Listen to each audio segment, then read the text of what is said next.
Polisi memeriksa secara maraton tersangka pelecehan dan pemerasan modus hasil rapid test penumpang di Bandara Internasional Soekarno-Hatta. Untuk memastikan apakah ada korban lain atau tidak, polisi membuat posko pengaduan di Terminal 3 Bandara Soekarno-Hatta.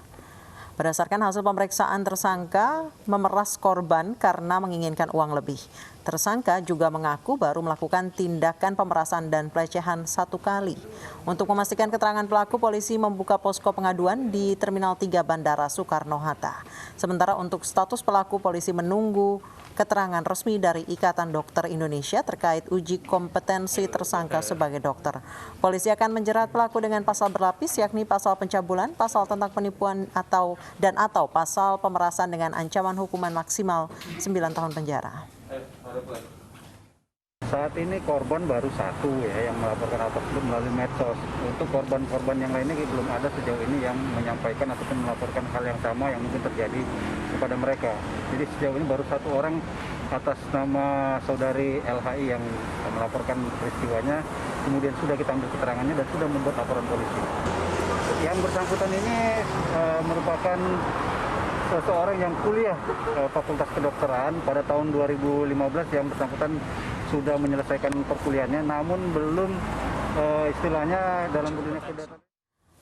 Satreskrim Polresta Bandara Soekarno-Hatta menangkap pelaku pelecehan dan pemerasan terhadap penumpang di Bandara Soekarno-Hatta. Tersangka ditangkap di kawasan Bali G, Toba, Sumatera Utara. Setelah kemarin itu membuang handphone saya, tadinya terakhir Tersangka pemerasan dan pelecehan seksual bermodus manipulasi hasil rapid test ditangkap di sebuah rumah kos di Bali G, Kabupaten Toba, Sumatera Utara pada Jumat pagi. Tersangka langsung dibawa ke Polresta Bandara Soekarno-Hatta untuk diperiksa. Ia dijemput dengan pengawalan ketat setibanya di Terminal 2 Bandara Soekarno-Hatta.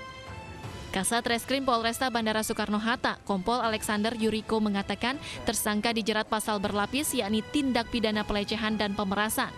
Tanggal 25 September 2020, sekali lagi berkat bantuan dari masyarakat dan doa dari masyarakat, kita berhasil mengamankan tersangka atas dugaan tindak pidana pelecehan, tindak pidana penipuan, dan tindak pidana pemerasan yang saya yakin masyarakat sudah tahu karena viralnya berita ini. Tersangka EY, tersangka kami amankan di daerah Bali G, Kabupaten Toba Samosir, Provinsi Sumatera Utara.